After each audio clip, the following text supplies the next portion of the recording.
What's up, guys? It's a rainy June morning here in Central Alabama. This is Adam and Austin. We're heading down to the lease to plant some food plots today. So what we're trying to do with this summer series, there's a group of people in the hunting industry, especially in the South, that I feel like are getting overlooked a little bit, and that is those who lease property, especially from timber company people. You know, we have a little bit of ability to manipulate the habitat, but our hands are tied on a lot of things. And if you get on media today, a lot of the stuff that's habitat improvement related is all based on bedding and things like that. And we can't do any of that down here on a lease. You're not allowed to cut trees and create bedding. You're not allowed to create shooting lanes. You really kind of are limited on what you can do. But what we can do that I think benefits our deer herd the most is obviously A, trigger restraint, and then B, quality food plots. Particularly in the summertime, those kind of get thrown off as really just something fun to do down here, but I think they're the most important things you can do for your deer herd. What we're going to show you today is the quickest, easiest, and most inexpensive way to plant summer food plots on your property. There's lots of different versions of it. If you watch the Management Advantage or any of those people, QDMA have put stuff out on it, Grant Woods has put stuff out on it, and they all kind of have their own tweaks to how they do it. This is our method of no-till planting. It is by far the quickest and most inexpensive way to get it done. If you like it, subscribe and comment below and let us know what you think, and we'll kind of get going right now. All right, so we just got to our first food plot. This is called the poke salad field. This is actually the first time we've ever planted this in summer food.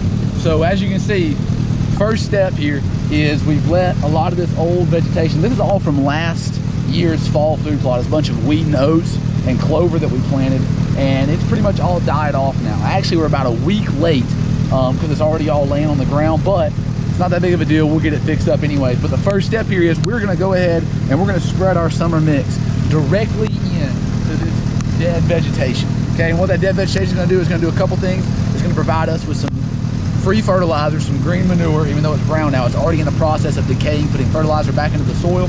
And it's also gonna help protect our seed from sunlight and getting too hot, and it's also gonna hold moisture in the ground for us. Okay, so he's gonna go through and spread this seed out. I'm gonna jump on the tractor behind him, and we're gonna bush hog all that's still standing up. We're gonna bush hog it down to the ground, and that's gonna provide that covering for us. So Grant Woods uses a crimper. Some other guys use herbicide to spray. This is the exact same concept, but with the equipment that we have and we have access to. So first step, spread the seed out. Second step, bush hog it, and that's it. So this is the finished product when we got done. That took us all of about 21 minutes to get done. Like I said, Austin threw the seed out. I went behind him on the tractor with the bush hog and just bush hogged it all down, just like you would do if you were mowing your field. But now instead of having to go through and bush hog, then disc, then come back 2 weeks later and disc again, you're getting it all done in 20 minutes instead of 2 or 3 hours on this one field. This field's probably 3/4 of an acre. 20 minutes, that's a very small time investment. So this is exactly what you want to find in here when you get done. So right here, after we cut, you can see that all this thatch and stuff is on top of the ground, and if you brush it back, you find seed underneath there, just like that little iron clay pea right there. And if you just keep brushing back, there's seed all in here, and that thatch is going to cover up the seed, keep moisture in the ground, keep it from getting overheated from the sun, and keep birds from getting into stuff like that. And that's it. Simplest way to plant a summer food plot. We'll come back here in about 4 weeks and hopefully show y'all some good results. We're gonna go check out some of the fields we planted 2 weeks ago to show y'all what they look like now doing the exact same method. So this is right here, one of the fields we did exactly 13 days ago today. If you look down, you can see all the different stuff coming up in it.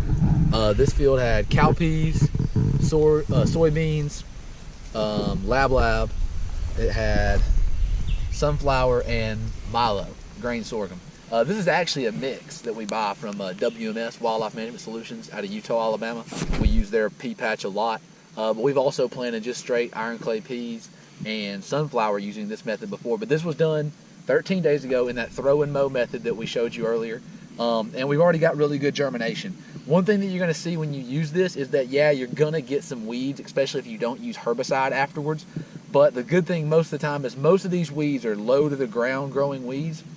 And as the sunflower, as the buckwheat, as the peas grow, they're going to end up shading out those weeds and out competing them anyways. So they may not get as good of a start, but again, this is about time and money, and we're not trying to grow golf course fairways. We're growing food for deer, and this does a really good job of it, saving as much time as you possibly can and a little bit cheaper on gas and fertilizer in the long run. Thanks for watching. If you like, hit subscribe, and we'll be putting more of this stuff out on how to manage with your hands kind of tied on leases throughout the summer. As you can tell, it started to rain. I'm a little wet, and Adam's gonna be even more wet because he's on the tractor.